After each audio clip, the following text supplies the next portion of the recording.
Hello students, standard 8 के science में chapter number 16 light, ये हमारा कंटिन्यू था। ठीक है, उसमें मैंने आपको डिजिटल में बनाया था वीडियो और दिखाया था, है ना। ठीक है, उसमें हमने क्या देखा था कि हम अलग अलग चीजों को कैसे देख सकते हैं बिकॉज ऑफ लाइट। ठीक है, लाइट के रेज उस ऑब्जेक्ट पर गिरेंगे, वहां से वो रिफ्लेक्ट होके हमारी आईज में जाएंगे, इसीलिए हमें थिंग्स क्या होती है, विजिबल होती है। फर्स्ट टॉपिक, इस चैप्टर का फर्स्ट टॉपिक हमने यही देखा था। ठीक है, कि व्हाट मेक्स थिंग्स विजिबल, हमें अलग अलग चीजें दिखती कैसे हैं because of the reflection of light. फिर हमने देखा था कि लॉज ऑफ रिफ्लेक्शन के दो लॉज हमने देखे थे। पहला कौन सा था, emerging ray, reflected ray and normal drawn to the object, all are in one plane, सारे एक प्लेन में ही होते हैं। And angle of incidence and angle of reflection are equal. ठीक है, ये था दूसरा लॉ। ठीक है, ये दो हमने देखे थे। ठीक है ना, ये एंगल ऑफ इंसिडेंस क्या होता है, एंगल ऑफ रिफ्लेक्शन क्या होता है, वो सारा आपने वीडियो में देख लिया है ना। ठीक है, फिर उसके बाद हमने देखा था, ये दोनों लॉज हमने देखे थे। फिर हमने देखा था कि regular and diffused reflection, regular reflection क्या होता है और डिफ्यूज्ड रिफ्लेक्शन क्या होता है। अब रेगुलर रिफ्लेक्शन मतलब कि कोई आप एकदम प्लेन सपाटी एकदम प्लेन ले लो, ठीक है, उसमें से जो लाइट पड़ेगी, उसमें लाइट के जो रेज पड़ेंगे वो सारे रिफ्लेक्ट होके एक ही डायरेक्शन में जाएंगे, तो उसे क्या बोलेंगे हम, रेगुलर रिफ्लेक्शन। जबकि ऐसे सरफेस ऐसा टेढ़ा मेढ़ा हो, देखो ऐसे एकदम प्लेन सरफेस होगा, स्मूथ सरफेस, तो लाइट के रेज आएंगे, रिफ्लेक्ट होके सारे रेज, यहां से ये रे आया तो उसका भी रिफ्लेक्ट इसी डायरेक्शन में जाएगा। ठीक है, यहां से कोई रे आया तो उसका भी रिफ्लेक्टेड सेम डायरेक्शन में जाएगा। सारे ये जो लाइन्स है वो क्या है, इंसिडेंट रेज, ये सारे, और ये जो सारे है वो तीनों क्या है, रिफ्लेक्टेड रेज। तो सारे इंसिडेंट रेज एंड सारे रिफ्लेक्टेड रेज, सारे इंसिडेंट्स एक दूसरे से पैरेलल होंगे और सारे रिफ्लेक्टेड एक दूसरे से पैरेलल होंगे। ठीक है, इसे बोलते हैं regular diffuse reflection.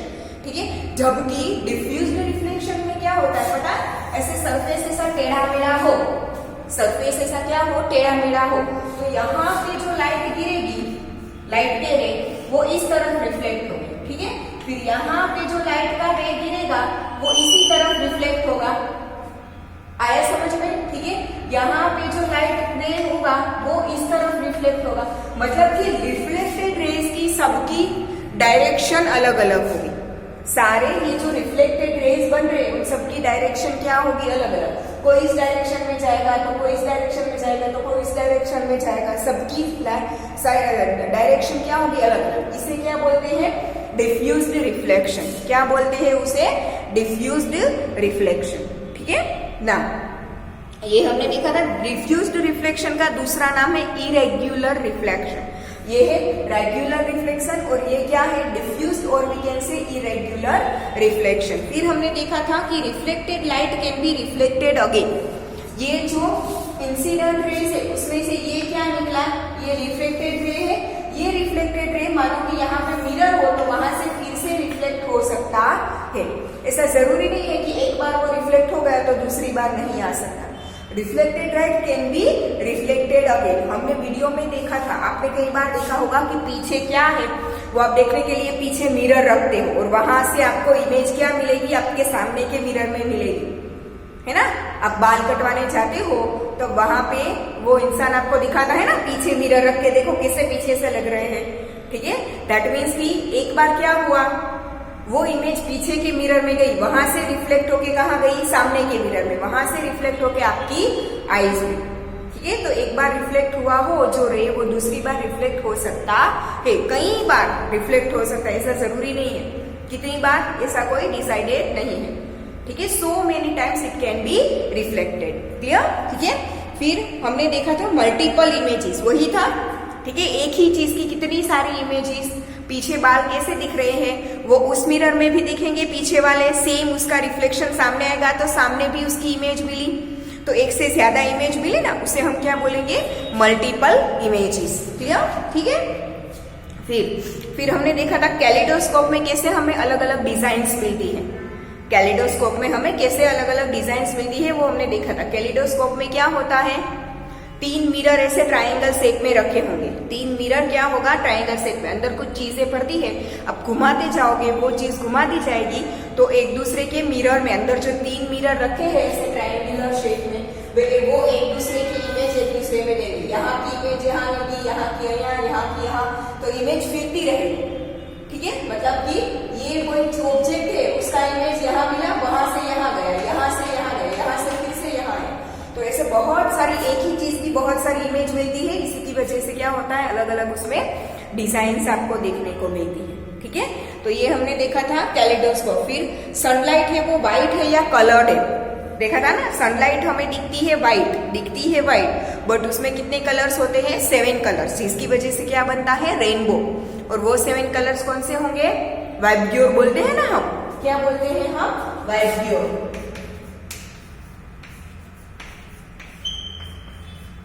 Violet, indigo, blue, green, yellow, orange and red. ये 7 कलर से बना होता है सनलाइट। ठीक है, हमें दिखती व्हाइट है बट एक्चुअल में वो इस 7 कलर का मिक्सचर है। इन 7 कलर का वो क्या है, मिक्सचर है। ठीक है, what is the inside our eyes, हमारी आईज में क्या होता है, हमारी आईज में क्या होता है, मतलब कि हमारी आईज कैसे वर्क करती है, हमें क्यों अलग अलग चीजें दिखाई देती है। ठीक है, तो हमारी आईज कैसे वर्क करती है वो भी हमने देखा था। ठीक है, ऊपर का पार्ट, अंदर का पार्ट, कहाँ पे इमेज बनती है, कैसे वो हमें दिखता है, वो सब कुछ हमने देखा था कि हमारी आई कैसे वर्क करती है। ठीक है, फिर उसके बाद हमने देखा था केयर ऑफ आईज, हमारी आईज का हमें क्या करना चाहिए, केयर करना चाहिए। ठीक है, बहुत ज्यादा लाइटिंग के सामने ज्यादा देर नहीं रहना चाहिए। ठीक है, कोई नुकीली चीज उसे लगना चाहे वो भी ध्यान रखना चाहिए, शार्प ऑब्जेक्ट। ठीक है, तो ये सारी क्या है, केयर ऑफ आईज, वो भी हमने देख लिया था। अब हमारा जो टॉपिक था वो था visually impaired persons can read and right. ठीक है, विजुअली इम्पेयर्ड पर्सन्स मतलब कि जिन्हें दिखाई नहीं देता है वो लोग, जो ब्लाइंड होते हैं वो। विजुअली इम्पेयर्ड पर्सन्स मतलब कि ब्लाइंड पर्सन्स। ठीक है, they can also read and right. अब हमें ऐसा लगेगा कि उन्हें दिखाई नहीं दे रहा है तो वो कैसे रीड कर पाएंगे, हम रीड कैसे करते हैं, एक मिनट।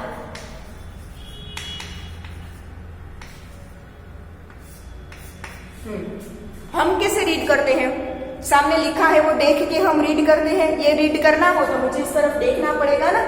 ठीक है, मुझे कुछ लिखना हो तो भी मुझे दिखना चाहिए कि मैं कहाँ लिख रही हूँ, क्या लिख रही हूँ। आप ट्राई करो, आंखें बंद करके पढ़ने की ट्राई करो, पढ़ पाओगे। आंखें बंद करके लिखने की ट्राई करो, लिख पाओगे बट टेढ़ा मेढ़ा जाएगा, एक लाइन में लिख पाओगे नहीं, और राइटिंग भी आपकी अच्छी नहीं निकलेगी।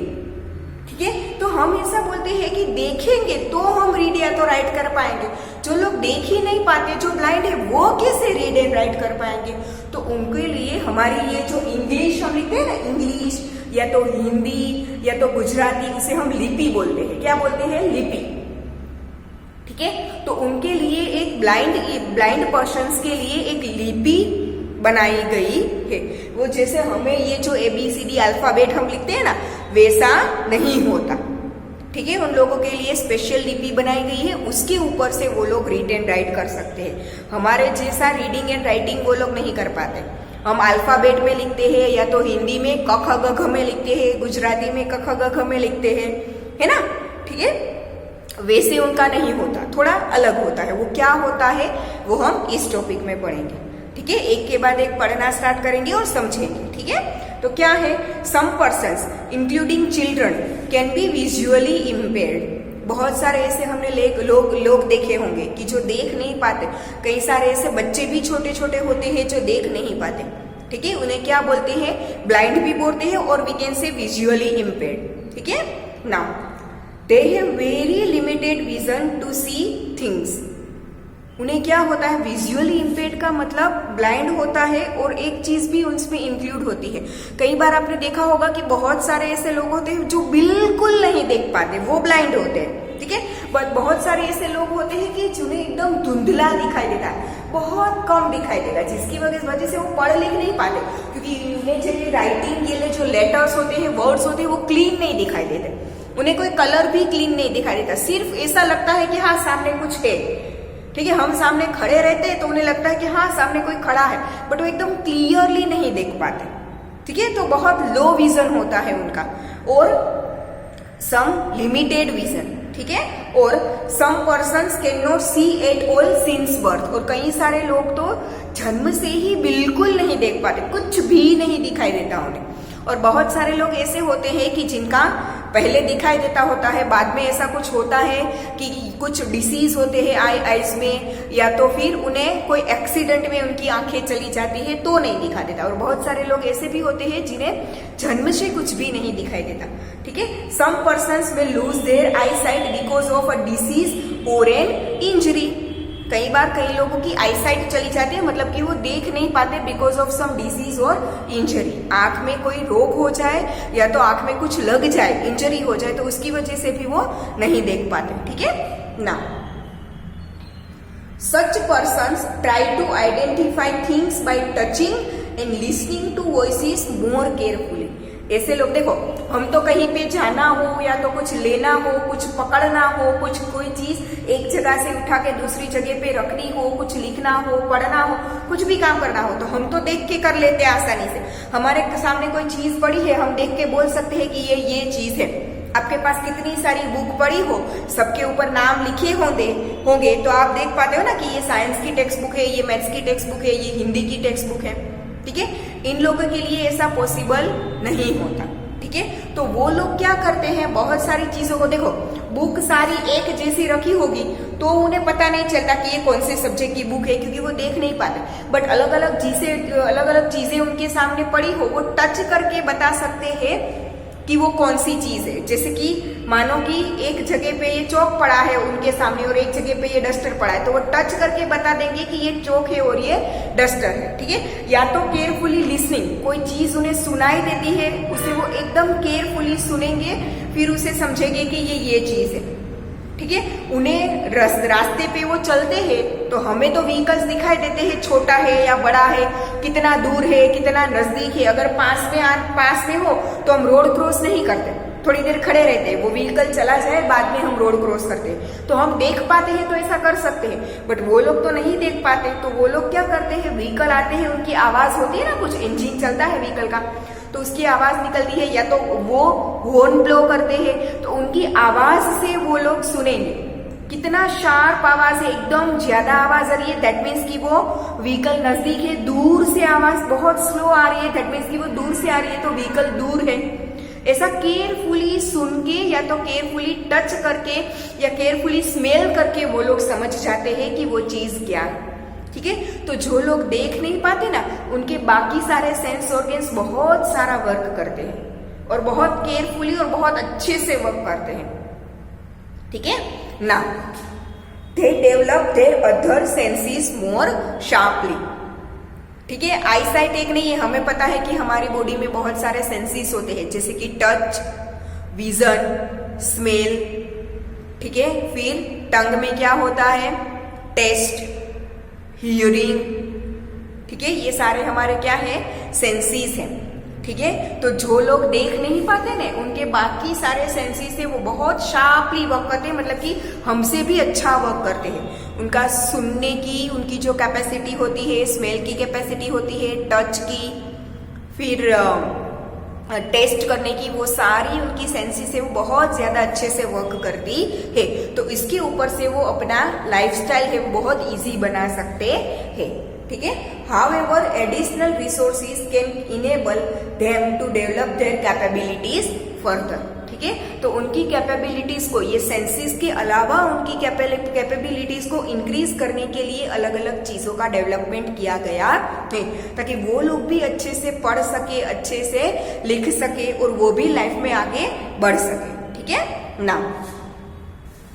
पहले तो ये जो आपको येलो कलर के बॉक्स में दिया है ना, non optical and optical aids for visually impaired, वो पहले समझते हैं, ठीक है।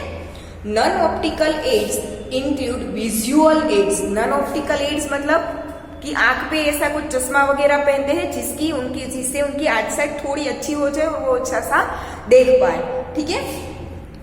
Tactual aids using the sense of touch, auditory aids using the sense of hearing and electronic aids, ठीक है। दे आर, ये optical aids include. Optical aid, non optical aids include मतलब कि जिसमें देखना नहीं होता, बाकी सारे इंक्लूड होते हैं, जैसे कि टच करके समझना, सुन के समझना, ठीक है। ये सारे इंस्ट्रूमेंट्स उनके लिए बनाए गए हैं।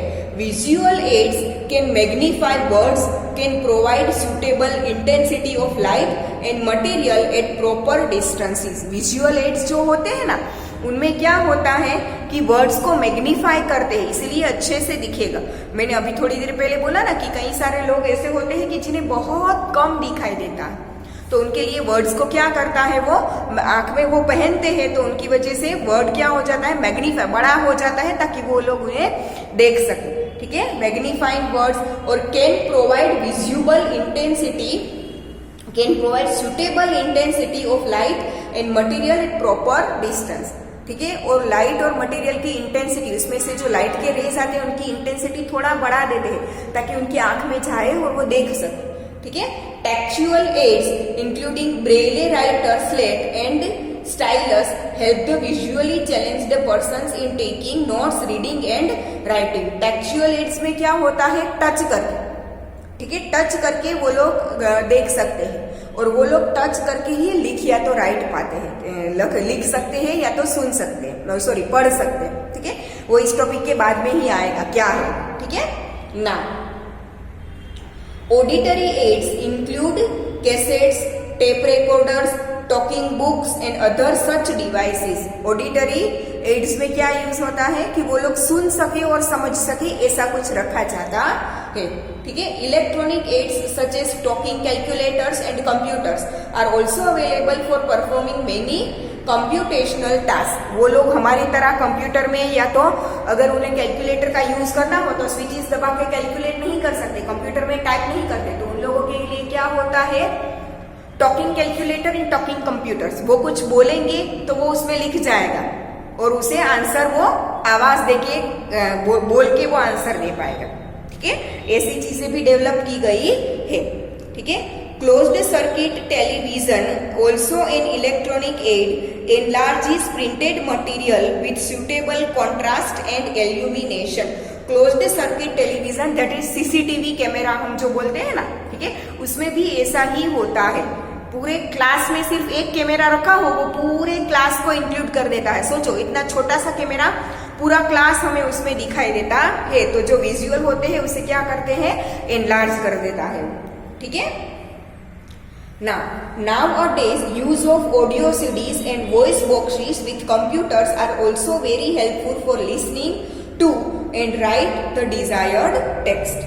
Optical aids include bifocal lenses, contact lenses, tinted lenses, magnifiers and telescopic aids. Optical lenses मतलब कि आंख में पहन के वो लोग जो अच्छे देखने की कोशिश करते हैं, उनमें कौन कौन से लेंसेज इंक्लूड होते हैं, bifocal lens, contact lens, tinted lens and magnifiers and telescopic aids, ठीक है। While the lens combinations are used to rectify visual limitations, telescopic aids are available to view chalkboard and class demonstrations, ठीक है। ऐसे instruments वो use करते हैं जिनकी वजह से उन्हें चॉकबोर्ड मतलब कि बोर्ड में लिखा हुआ दिखाई दे और अच्छे से वो लोग लिख या तो पढ़ पाए, ठीक है ना। What is the Braille system? Braille system visually impaired person को लिखने या तो पढ़ाई करने के लिए, पढ़ने या तो रीड और राइट करने के लिए एक सिस्टम, मैंने अभी थोड़ी देर पहले बोला ना कि जैसे हम अल्फाबेट्स ABCD लिखते हैं, हिंदी में क ख ग घ लिखते हैं, गुजराती में क ख ग घ लिखते हैं, वैसे इन लोगों के लिए एक सिस्टम, विजुअली इम्पेयर्ड पर्सन के लिए एक सिस्टम डेवलप की गई है लिखने और पढ़ने के लिए, ठीक है, रीड और राइटिंग के लिए, जिसे बोलते हैं ब्रेले सिस्टम। क्या बोलते हैं उसे? Braille system.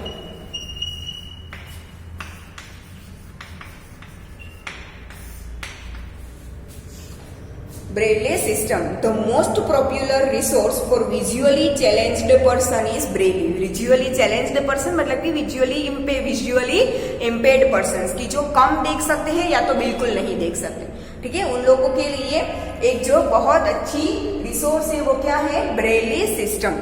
ठीक है, पहले उसका इंट्रोडक्शन देखो ऊपर। Louis Braille himself a visually challenged person developed a system for visually challenged persons and published it in 1821। Louis Braille खुद एक अंध था, ब्लाइंड था, ठीक है, तो वो उन्हें बहुत मुश्किल होती थी रीडिंग और राइटिंग में क्योंकि देख तो नहीं पाते थे, तो उन्होंने अपने आप से एक सिस्टम डेवलप की जिसे क्या बोलेंगे, ब्रेली सिस्टम, जो बाकी सारे लोगों के लिए बहुत काम आई। ठीक है, और इसे उन्होंने पब्लिश कब किया, 1821 में। ठीक है, वो क्या है वो अब हम देखेंगे। The present system was adopted in 1932। उन्होंने 1821 में पब्लिश तो की पर उसे अडॉप्ट नहीं की गई थी, उन्हें स्वीकार नहीं किया गया था। कब स्वीकार किया गया उसका, 1932 में। ठीक है, there is Braille code for common languages, mathematics and scientific notation. ठीक है, हर एक चीज के लिए एक कोड होता है, जैसे कि अल्फाबेट A to Z है तो A के लिए कुछ अलग कोड होगा, B के लिए कुछ अलग कोड होगा, C के लिए कुछ अलग कोड होगा। ठीक है, फिर कॉमन वर्ड्स जैसे कि TO2 इंग्लिश में बहुत बार आता है, AND एंड बहुत बार आता है, OR और बहुत आता है। तो ऐसे जो कॉमन वर्ड्स होते हैं ना उनके लिए एक कोड होता है। एक कोड दिखाया उसका मतलब कि ये एंड है, दूसरा एक कोड हो उसके लिए वो क्या है, और है, कोई एक कोड हो उसके लिए 2 है।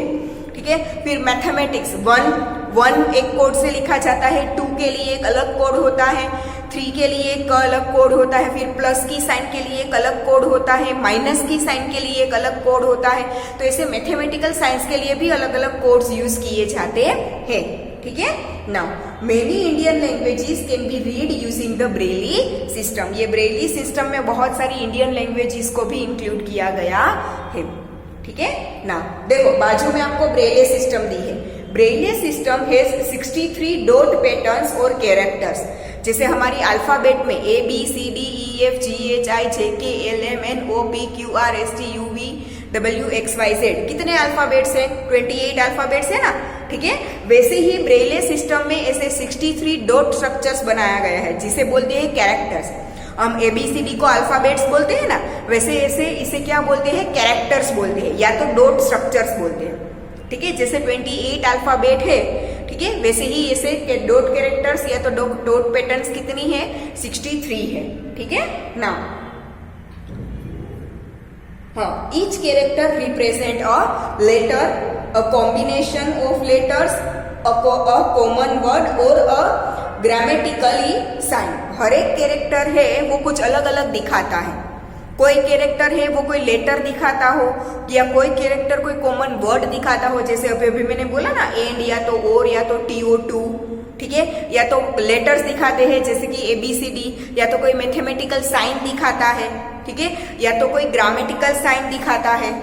ठीक है, ऐसे अलग अलग चीजों के लिए अलग अलग डॉट पैटर्न बनाई गई है। ठीक है, dots are arranged in cells of 2 vertical rows of 3 dots each. ठीक है, एक कोड, हर एक कोड के लिए क्या बनाया जाता है पता है, ऐसे 2 वर्टिकल रोज, ये 2 रो हुई, ये रो नंबर 1, ये रो नंबर 2। हर एक रो में कितने डॉट्स होंगे, 3 रो, 3। वर्टिकल रो मतलब कि कॉलम, हर एक कॉलम में कितने डॉट्स होंगे, 3 चीजें। यहाँ पे तो मैंने डैशेस बनाए हैं, यहाँ पे अलग अलग डॉट्स पुट किए जाते हैं। ठीक है, patterns of dots to represent some English letters and some common words are shown below. देखो जैसे कि यहाँ पे अगर 2 डॉट्स ऐसे बनाए गए हो तो वो लेटर है C। ठीक है, फिर यहाँ पे ऐसे 1 डॉट बनाया गया हो और बाकी सारी लाइन्स हो तो ये है लेटर A। ठीक है, इसे टच करेंगे, टच करके क्या करेंगे, ये जो डॉट होता है ना वो थोड़ा उपसा हुआ, बाहर निकला हुआ होता है। ये जो डॉट होता है वो क्या होता है, थोड़ा बाहर निकला हुआ होता है। तो उसे टच करके वो लोग बता देते हैं कि ये A है। उन्हें रिमेम्बर वो याद रखना पड़ता है कि टच करके अगर ऐसा लगे तो वो A ही होना चाहिए। टच करेंगे और एक साथ 2 डॉट्स उन्हें हाथ में आएंगे, दैट मीन्स कि वो C है।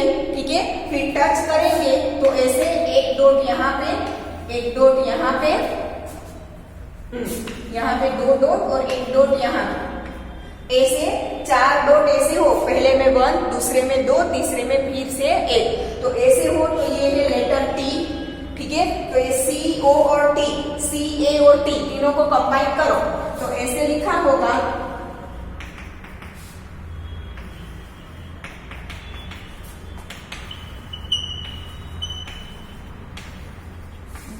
वो लोग टच करेंगे और ये पैटर्न उसमें उनको हाथ में आएगी तो वो समझ जाएंगे कि CAT कैट लिखा है, ठीक है। फिर अलग कोई वर्ड्स के लिए एक पर्टिकुलर सिंबल दिया है, जैसे कि देखो एंड के लिए क्या सिंबल दिया है,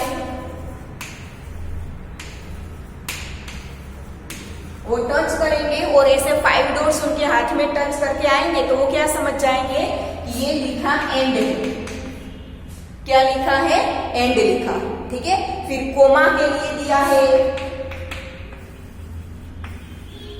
ये क्या है, हम इसे कोमा बोलते हैं ना, ठीक है। तो कोमा के लिए ये साइन टच करेंगे तो ऊपर की 2 लाइन खाली दिखेगी और नीचे की तीसरी लाइन में 2 डॉट है तो वो समझ जाएंगे कि ये कोमा किया है।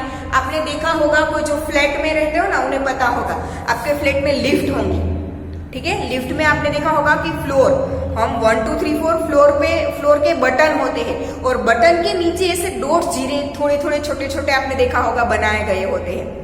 हर एक फ्लोर का जो बटन होता है ना, फ्लोर के अलग अलग बटन होते हैं, 1 2 3 4, ग्राउंड फ्लोर का G, बेसमेंट का -1 -2 वगैरह होता है ना, ठीक है। तो आपने देखा होगा कि हर एक बटन के नीचे एक डॉट स्ट्रक्चर दिया है, ठीक है। वो डॉट स्ट्रक्चर क्या है, अंध लोग, ब्लाइंड लोगों के लिए, वो टच करके समझ जाएंगे कि ये फ्लोर 1 है या फ्लोर 2 दिखा रहा है, ठीक है। उनके लिए ये बनाया गया है लिफ्ट में, आपने देखा होगा बहुत सारे लोगों ने, ठीक है।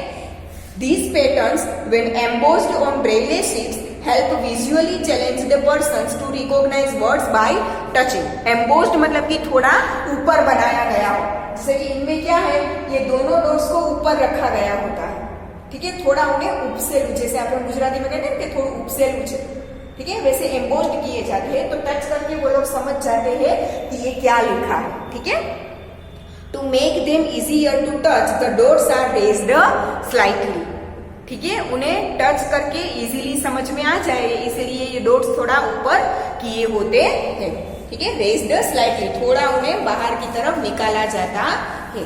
Visually impaired people learn the Braille system by beginning with letters, ठीक है, then special characters and letter combinations. हम भी पढ़ाई करना स्टार्ट करते हैं तो हम जब छोटे थे केजी में तब हमने कहाँ से स्टार्ट किया था, ABCD अल्फाबेट से स्टार्ट किया था, फिर 1 2 3 4 से स्टार्ट किया था, फिर हम आगे थोड़ा बढ़ते गए ना, ठीक है। तो ये लोग भी जब पढ़ना स्टार्ट करते हैं तो पहले सारे लेटर्स सीखते हैं वो लोग, फिर एंड या तो टू या तो कोमा ऐसे पर्टिकुलर वर्ड सीखते हैं या तो कोई साइन सीखते हैं, धीरे धीरे आगे सब कुछ वो सीखते जाते हैं।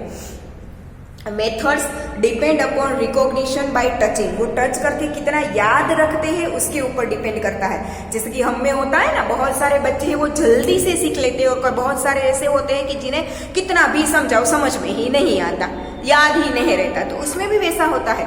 टच करके बहुत सारे लोग ऐसे होते हैं कि जो जल्दी से सीख पाते हैं और बहुत सारे लोगों को ये सीखने में थोड़ा टाइम लगता है, ठीक है। Now each character has to be memorising, वो सब कुछ याद रखना पड़ता है कि टच करके ऐसा हाथ में आया तो ये लेटर है या तो ये कैरेक्टर है, व्हाटएवर, वो सब कुछ याद रखना पड़ता है। Braille text can be produced by hand और बाय मशीन, हैंड से आप हाथ से डॉट करके भी कर सकते हो या तो मशीन से भी उन्हें बनाया जाता है पेपर पे, ठीक है। Typewriter like devices and printing machines have now been developed, अभी तो ऐसे टाइपराइटर भी आते हैं और प्रिंटिंग मशीन्स भी आते हैं ब्रेले सिस्टम को बनाने के लिए, ठीक है। नाउ नीचे का पैराग्राफ, नीचे जो येलो बॉक्स है वो दिख रही हूँ, some visually impaired Indians have great achievements to their credit, ठीक है। बहुत सारे ऐसे इंडियन हैं जो ब्लाइंड थे पर उन्होंने बहुत बड़े नाम कमाए हैं, ठीक है। Diwakar a child prodigy has given amazing performances as a singer, Diwakar जो बचपन से ही बर्थ से ही ब्लाइंड था, ठीक है, वो बहुत अच्छा सिंगिंग करता था और सिंगिंग में उसने बहुत अपना नाम बनाया है। Ravindra Jain born completely visually impaired, born completely visually impaired मतलब कि जन्म से ही अंधे थे। obtained his संगीत प्रभाकर डिग्री फ्रॉम इलाहाबाद से उन्होंने संगीत प्रभाकर की डिग्री प्राप्त की थी। He had shown his excellence as a lyricist, singer and music composer. अब लिरिसिस्ट क्या है, सिंगर क्या है, म्यूजिक कंपोजर, ये तो आपको सबको समझाने की जरूरत नहीं है, ये तो सबको पता ही होगा, ठीक है ना। लाल Advani himself visually impaired established an association for special education and rehabilitation of disabled in India। लाल अडवाणी जो खुद अंधे थे, ठीक है, उन्होंने क्या किया, संस्था बनाई, एक इंस्टीट्यूशन बनाया जो ऐसे अंधे लोग या तो किसी का पैर कटा हो, किसी का हाथ ना हो, ऐसे फिजिकली चैलेंज्ड और विजुअली चैलेंज्ड लोगों के लिए उन्होंने अपनी एक ऑर्गेनाइजेशन भी बनाई है, ठीक है। Besides these, he represented India on Braille problems in UNESCO। ये ब्रेले सिस्टम डेवलप हुई, फिर इसमें भी थोड़ी बहुत वो थी कि प्रॉब्लम्स थे कि ऐसे करके ऐसा ये नहीं हो सकता, तो वो प्रॉब्लम्स को यूनेस्को में किसने रिप्रेजेंट किया था, लाल अडवाणी ने, ठीक है ना। Helen A Keller, an American author and lecturer, is perhaps the most well known and inspiring visually challenged person. देखो, ब्लाइंड थी फिर भी ऑथर मतलब कि अपनी बुक्स लिखती थी, और लेक्चरर थी मतलब कि कॉलेज में पढ़ाती थी, ब्लाइंड थी फिर भी, ठीक है। देखो, is the most well known and inspiring visually challenged person, ठीक है। तो दुनिया में ये सबसे वेल नोन, बहुत जानी मानी हस्ती है। She lost her site when she was only 18 months old. जब वो 18 महीने की थी तब वो अपनी साइट खो चुकी थी, मतलब तब वो अंधी हो गई थी, जन्म से अंधी नहीं थी, 18 महीने की थी तब वो अंधी हो चुकी थी। But because of her resolve and courage she could complete her graduation from a university. उसके अंदर हिम्मत थी, उसकी वजह से उसने अपने एक यूनिवर्सिटी में उसने अपना ग्रेजुएशन कंप्लीट किया।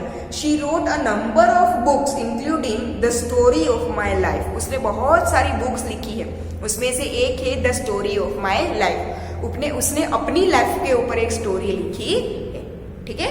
यहाँ पे ये चैप्टर खत्म होता है, नेक्स्ट लेक्चर से हम न्यू चैप्टर स्टार्ट करेंगे।